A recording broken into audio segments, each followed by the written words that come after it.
Pilot साहब को कमान दी जाए। जब तक पायलट साहब को कमान नहीं दी जाएगी तब तक राजस्थान के सत्ता के दरवाजे नहीं खुलेंगे।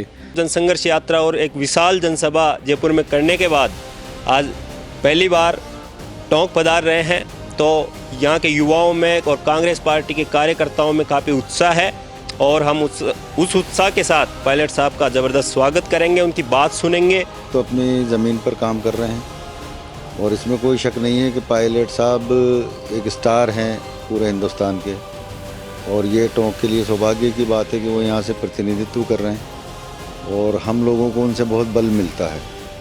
बीते दिन जो सुलह वार्ता हुई है उसको लेकर जो आम कांग्रेसी कार्यकर्ता हैं और जो कांग्रेस पदाधिकारी हैं वो भी खासे उत्साहित नज़र आ रहे हैं। उनका मानना ये है कि लंबे समय से जो विकास कार्यों पर ब्रेक लगा हुआ था और जो तरह तरह की जो बातें चलती थी उन पर अब विराम लग सकेगा। हमारे साथ बातचीत करने के लिए मौजूद हैं कुछ कांग्रेस पदाधिकारी। हम उनसे जानने की कोशिश करते हैं कि पायलट के इस दौरे को लेकर वो कितने उत्साहित हैं और यहाँ क्या क्या कार्यक्रम रहने वाले हैं।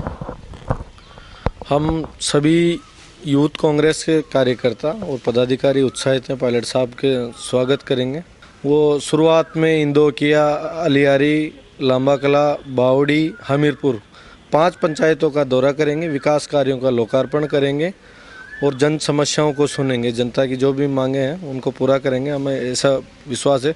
उसके बाद में टोंक शहर के अंदर युवाओं से संवाद का एक कार्यक्रम रखा गया है यूथ कांग्रेस के द्वारा, तो उसका पायलट साहब मुख्य अतिथि हैं। उसमें और भी पदाधिकारी आने के हैं। हरीश जी मीणा साहब का भी इसमें कार्यक्रम प्रस्तावित है, अभी तय नहीं हुआ है। तो हम सभी उत्साहित हैं और पायलट साहब की ही देन है कि टोंक विधानसभा के विकास के 4 चांद लगे हैं। जिस प्रकार की संगठन की अगर बात करें हम, कांग्रेस पार्टी के राष्ट्रीय अध्यक्ष माननीय खड़गे साहब, संगठन महासचिव केसी वेणुगोपाल जी और राहुल गांधी जी की जो बैठक हुई है गहलोत जी और सचिन पायलट जी के साथ में, हम सभी कांग्रेस कार्यकर्ता यही चाहते हैं कि संगठन में मिलजुल कर काम हो और उसी का परिणाम है कि कल वेणुगोपाल जी ने यही कहा है कि मिलकर लड़ेंगे। और आप देख सकते हो, परिवार हो चाहे संगठन हो, अगर मिलकर कोई किसी से लड़ाई लड़ते हैं हम तो उसमें विजय निश्चित होती है। तो हमें तो ऐसा विश्वास है कि पायलट साहब को कमान दी जाए। जब तक पायलट साहब को कमान नहीं दी जाएगी तब तक राजस्थान के सत्ता के दरवाजे नहीं खुलेंगे। मैं तो यूथ कांग्रेस टोंक विधानसभा अध्यक्ष होने के नाते यही करना चाहता हूँ, क्योंकि हमने भी पायलट साहब को आदर्श मानकर यूथ को राजनीति में पांव रखे हैं।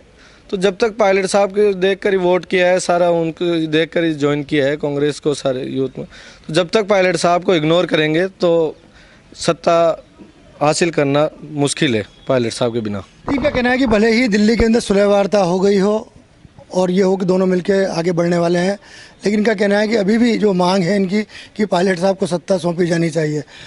देखिए, ये जो चल रहा था विवाद पायलट साहब में और गहलोत साहब में, इसका हल ढूंढा गया है।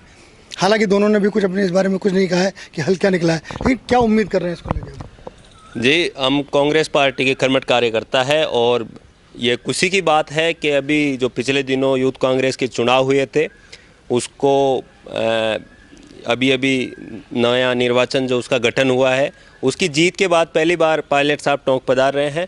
और जो जनसंघर्ष यात्रा उनकी हुई थी कुछ मांगों को लेकर, जो कि पार्टी में रहकर, परिवार में रहकर कोई भी अपनी अच्छाई के लिए मांग उठा सकता है, ऐसी मांगों को लेकर वो जनसंघर्ष यात्रा और एक विशाल जनसभा जयपुर में करने के बाद आज पहली बार टोंक पधार रहे हैं, तो यहाँ के युवाओं में और कांग्रेस पार्टी के कार्यकर्ताओं में काफ़ी उत्साह है और हम उस उत्साह के साथ पायलट साहब का ज़बरदस्त स्वागत करेंगे, उनकी बात सुनेंगे और जो संवाद करेंगे युवाओं के साथ, उस संवाद में सभी युवा हम शामिल होकर और पायलट साहब से कनेक्ट होंगे।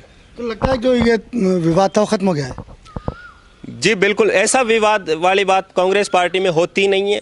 ये तो एक आंतरिक लोकतंत्र की भावना होती है किसी पार्टी में कि आप पार्टी में रहकर अपने पार्टी की अच्छाई के लिए, पार्टी के हित के लिए और पार्टी की मजबूती के लिए आप किसी बिंदुओं पर, किसी मांगों को लेकर अगर बात करते हो तो ये बात अच्छी बात है। मैं इसको एक सकारात्मक बात मानता हूँ। तो ऐसे इसको एक विवाद नहीं कर सकते अपन, ये एक आपसी बात की समझाइश की बात थी। वो उसके लिए दिल्ली गए थे और मुझे पूरी उम्मीद है कि कांग्रेस पार्टी मिलके लड़ेगी और वापस राजस्थान में कांग्रेस पार्टी का परचम लहराएगा। देखिए, इनका कहना है कि जब एकजुट होंगे तो निश्चित रूप से कांग्रेस की आगे में विधानसभा जो है उसमें जीत की संभावनाएं ज़्यादा बढ़ जाती हैं। लेकिन पिछले कुछ दिनों से देखा गया कि यहाँ जो मुख्यमंत्री गहलोत साहब के जो समर्थक कार्यकर्ता हैं और जो पायलट साहब के समर्थक कार्यकर्ता हैं, एक दूसरे के कार्यक्रमों में शिरकत नहीं करते हैं। तो क्या लगता है कि ये जो सुलह वार्ता हुई है इसके बाद कहीं एकजुटता नजर आएगी यहाँ भी?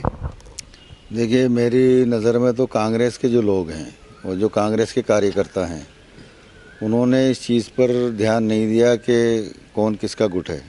कांग्रेस के लोग तो अपनी ज़मीन पर काम कर रहे हैं और इसमें कोई शक नहीं है कि पायलट साहब एक स्टार हैं पूरे हिंदुस्तान के, और ये टोंक के लिए सौभाग्य की बात है कि वो यहाँ से प्रतिनिधित्व कर रहे हैं और हम लोगों को उनसे बहुत बल मिलता है। घर में अगर कोई बड़ा आदमी जिसकी रिस्पेक्ट अगर पूरे गांव, शहर या राज्य में हो तो यही उसके लिए बहुत होता है।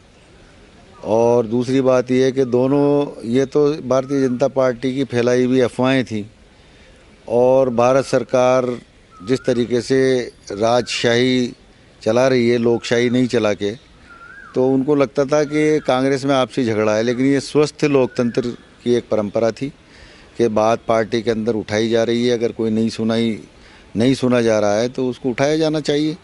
ये एक स्वस्थ लोकतंत्रता का प्रतीक है। और पायलट साहब भी राहुल गांधी जी की तरह ही स्वस्थ लोकतंत्र को निर्माण करने में उन्होंने राजस्थान में पहल की है। उन्होंने जो यात्रा निकाली थी उससे लोगों के अंदर काफ़ी जागरूकता आई है, लोगों में विश्वास पैदा हुआ है कि कांग्रेस के लोग वाकई अगर कहीं कोई त्रुटि हो रही है तो उसको अपने लोगों के ख़िलाफ़ भी कोई बात कहने से गुरेज नहीं करते हैं।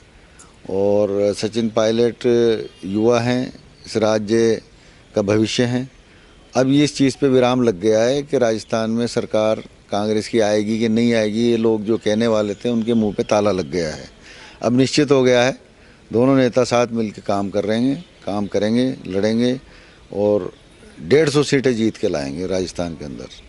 इनका कहना है कि जो सचिन पायलट ने जो जनसंघर्ष पद यात्रा निकाली वो मुद्दों को लेकर निकाली और स्वस्थ लोकतंत्र परंपरा के तहत निकाली, अपनी मांगें उठाना जायज़ था। लेकिन अब ये जो सारी बातें थी जिन पर कि उनका ये था कि 30 तारीख तक वो पूरी होनी चाहिए, उन पर पूरा विराम लग गया है। कुल मिला के हम ये जानना चाहते हैं कि अब जो है टोंक के विकास की राह किस तरह खुलेगी आगे? टोंक की विकास की राह पायलट साहब आएंगे। अब दोनों मिलकर ये चुनाव लड़ेंगे ना, तो लगता है कांग्रेस की सरकार वापस 156 सीटें जीतेगी, ये मेरा कहना है। लेकिन इनका कहना है कि जिस तरह से ये जो एकजुटता हुई है दिल्ली के अंदर और जो सुलह वार्ता हुई है उसके बाद कार्यकर्ताओं में कहीं न कहीं उत्साह का संचार ज़बरदस्त है। भव्य स्वागत होना है, उनके द्वारा कई विकास कार्यों का लोकार्पण होना है, युवा संवाद करना है। पिछले कुछ दिनों से कुछ गहलोत समर्थक जो मंत्री थे या जो लोग थे वो यहाँ लगातार दौरा कर रहे थे, सिर्फ अपने जो गुट के कार्यकर्ता थे उनसे मिल रहे थे। उनसे भी जो जितनी अफवाहें उड़ रही थी उन पर भी इस सुलह वार्ता के बाद अब विराम लगता नज़र आ रहा है। राजस्थान तक के लिए टोंक से मैं मनोज तिवारी।